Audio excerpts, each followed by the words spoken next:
नमस्कार दोस्तों, welcome back to my channel friends. मैं आप सबका अपने चैनल स्टॉक्स फॉर लाइफ में बहुत स्वागत करता हूं। Welcome to STFL family. तो फ्रेंड्स, आईआरसीटीसी क्यों नहीं भाग रहा है दोस्तों? जी हाँ, आईटीसी में भी मूवमेंट आ चुकी है। कछुआ भी भागने लगा, लेकिन बहुत ही बेहतरीन स्टॉक है।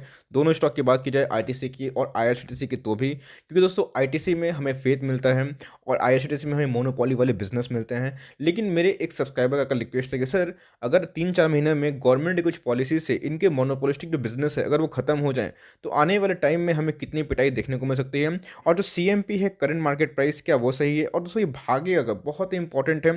ये कब भागेगा? बिकॉज अभी देख रहा हूँ कि एयरलाइंस भी भागना शुरू कर दिए हैं, और लेकिन आईआरसीटीसी में वैसा कोई मूवमेंट नहीं है। तो क्या करंट प्राइस पे निकलना सही है, या फिर दोस्तों लॉन्ग टर्म का निवेश का चांसेस मिल रहा है? इन्वेस्टर दोस्तों सही में इस वीडियो को ज़रूर अंत तक देखें, बिकॉज मुझे लगता है कि ये स्टॉक में वैल्यू है। क्यों? मैं अपना दोस्तों अपना रिसर्च शेयर करूंगा, अपना व्यू शेयर करूंगा, जो कि अनबायस्ड होता है, ऑनेस्टी से होता है। आप सबको पता है दोस्तों, मेरे चैनल में कोई भी पेड प्रमोशन नथिंग कुछ नहीं होता है, बस मैं अपना अनबायस्ड व्यू शेयर करता हूँ।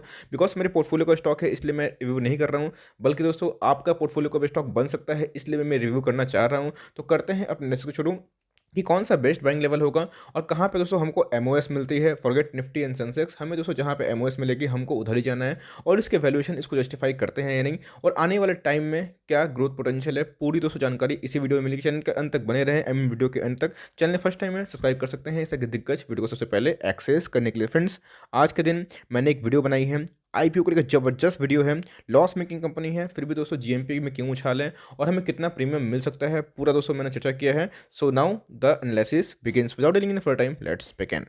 सबसे पहले बात की जाए दोस्तों, तो प्रभुदास लीलाधर बहुत ही अच्छे ब्रोकर हाउस हैं। इनके टारगेट ऑलमोस्ट हिट होते हैं, मैंने देखा है। बहुत दोस्तों मैंने चेक भी करने की कोशिश की थी। यस, हमेशा तो नहीं होते हैं, बिकॉज दोस्तों कोई भी गारंटी दे नहीं सकता। फिर मैं भी इंसान हूँ, मैं भी हमेशा शॉर्ट टाइम में, बहुत कम टाइम ही सही होता हूँ। लेकिन दोस्तों वहाँ पे हमारा आर्ट टू आर्ट सही होता है, जिसकी वजह से हमें अच्छा खासा प्रॉफिट मिलता है। तो एनीवेज, जो प्रभुदास लीलाधर फ्रेंड्स, उनका जो रेटिंग है वो 1629 आप देख सकते हैं। और फ्रेंड्स, ये 13 नवंबर को पब्लिश हो चुकी थी। तो मैं आज क्यों बता रहा हूँ? बिकॉज आज तो 28 नवंबर है। फ्रेंड्स, कभी ब्रोकरेज हाउस का कोई भी जो टारगेट से संग संग मीट नहीं करता है, उसके लिए वक्त लगता है। बिकॉज मुझे अच्छे से पता है कि निफ्टी जब 7,500 पे था, 8,000 पे था, 9,000 पे था, 10,000 पे था, तब दोस्तों इन्होंने निफ्टी को 14,000, इवन 13,000 बताया था। यस, उस समय लोग बहुत हंसे थे इसके ऊपर, लेकिन अभी फ्रेंड्स हमें 13,000 आते हुए देखने को मिला। इसीलिए कभी कभी हम लोग को ब्रोकरेज हाउसेस की जो रिसर्च है उसको इग्नोर नहीं करना चाहिए, उस पर ध्यान जरूर देना चाहिए। यस, हो सकता है कि वो आपसे डिसएग्री हो, लेकिन दोस्तों सुनना भी ज़रूरी है।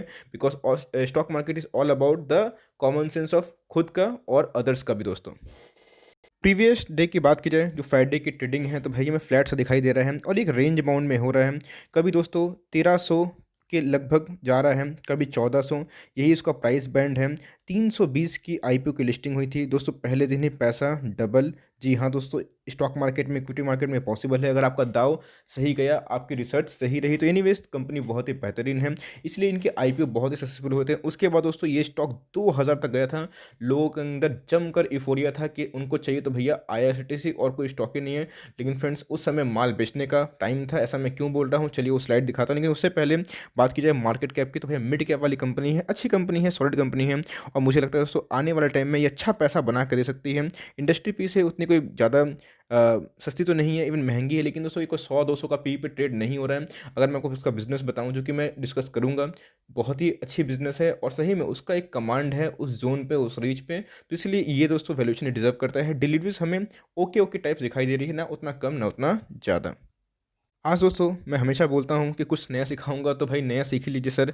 87% प्रोमोटर्स के पास है, और कुछ ओएफएस की न्यूज़ भी आ रही है। बहुत लोगों को लगता है कि ये भाग क्यों नहीं रहा दोस्तों। हाँ जी हाँ, ओएफएस की न्यूज़ की वजह से इसमें तो रैली नहीं आ रही, क्योंकि मैं आपको हमेशा एक चीज़ सिखाता हूँ, पंप एंड डंप आपको नहीं बनना है।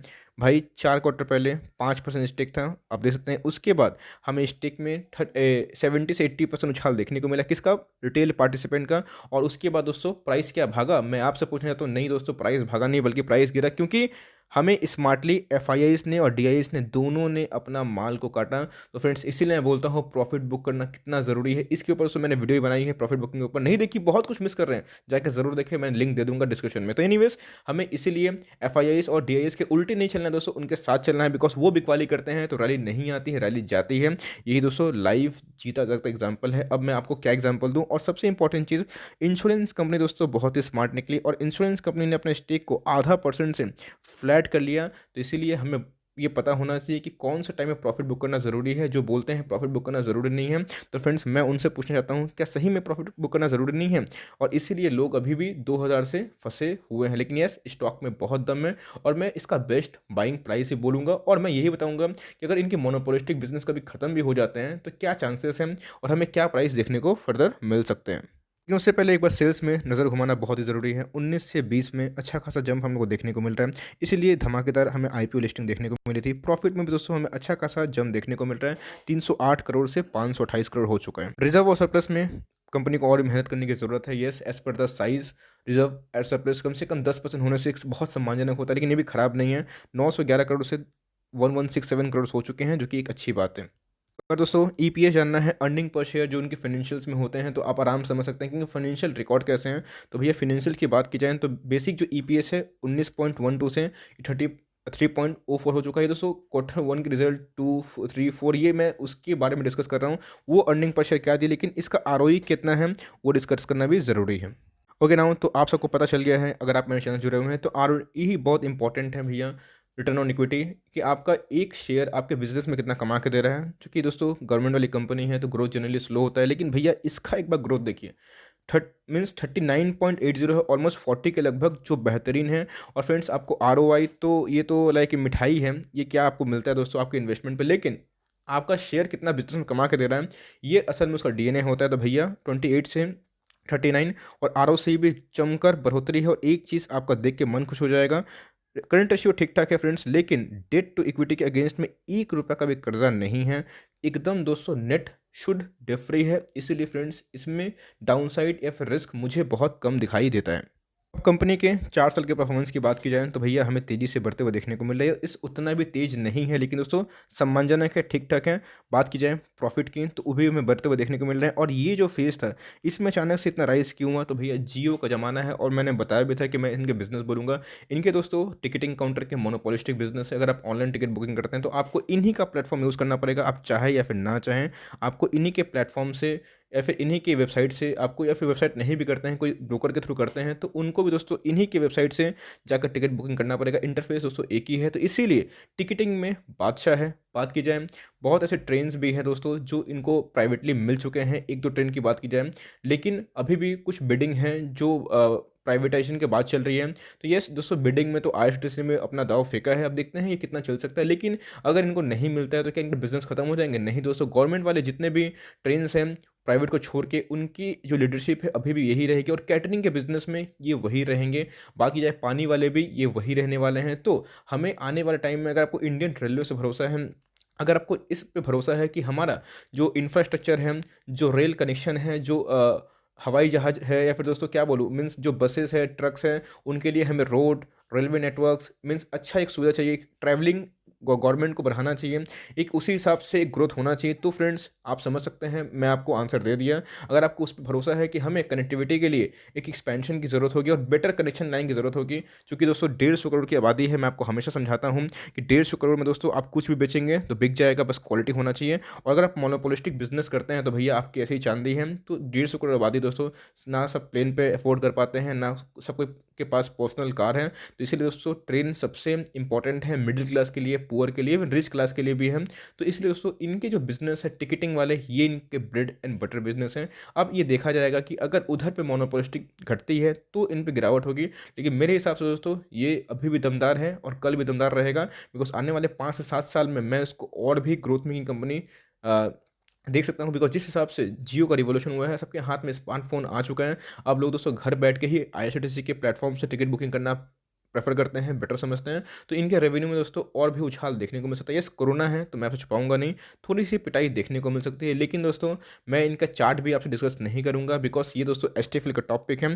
आप हमेशा 50 के गैप में आपको लेना है। बिकॉज ऐसा मैं क्यों बोल रहा हूँ तो आप तो भाई ये जब बुर्ज खलीफा बनता है तो भाई या तो ये सीधा फॉल के लिए बनता है या फिर नया हाई लगाने के लिए बनता है।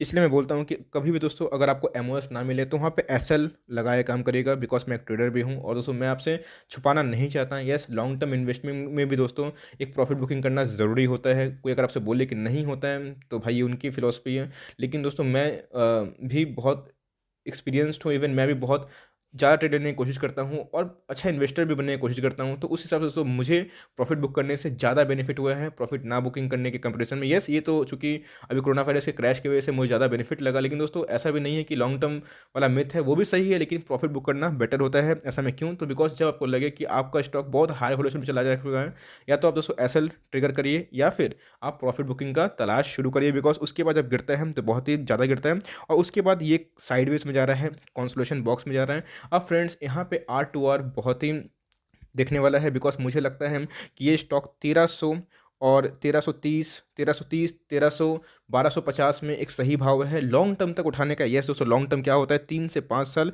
जो लोग अमून मुझसे पूछते हैं कि सर अपना स्टॉक बताइए, मुझे दोस्तों IRCTC ये प्राइस ख़राब नहीं लग रहा है और मुझे अब लगता भी नहीं है कि आपको लॉस बुक कर लेना चाहिए। बिकॉज आप खुद ही समझिए, जब तक इनके रेलवे के फंक्शन ठीक चालू नहीं होंगे इनके रेवेन्यू कैसे बढ़ेंगे आप बताइए ना। तो भैया इनमें चूंकि अभी ओएफएस के न्यूज़ आ रहे हैं, तो अगर आपको लॉन्ग टर्म निवेश करना है, यस ट्रेडर लोग को दोस्तों ये स्टॉक अभी नहीं भाएगा। कब भाएगा? तो जब ये 2000 के लेवल पर जाएगा। लेकिन दोस्तों इन्वेस्टर को ये स्टॉक अभी भाएगा। तो आई होप मैंने आपका जो भी कन्फ्यूजन था इस वीडियो के माध्यम से क्लियर करने की कोशिश की। आई होप दोस्तों ये मेरा ऑनेस्ट रिव्यू था और आप कंप्लीटली मुझसे डिसएग्री भी कर सकते हैं और मैं आपके व्यू का भी उतना ही सम्मान करूंगा जितना मैं आपके व्यू के साथ अपने व्यू का करता हूँ। तो गाइस, अभी भी कोई डाउट है तो प्लीज़ ड्रॉप योर डाउट। अगर दोस्तों मेरा इनिशिएटिव आपको अच्छा लगता है, मेरी रिव्यू आपको अच्छा लगता है, लाइक जरूर करिएगा। चैनल फर्स्ट टाइम सब्सक्राइब कर सकते हैं। कोई स्टॉक को रिव्यू चाहिए उसका भी नाम ड्रॉप करें। I would love to make a video on demand. तो गाइस मिलते हैं, bye. Thanks for friends, god bless you all.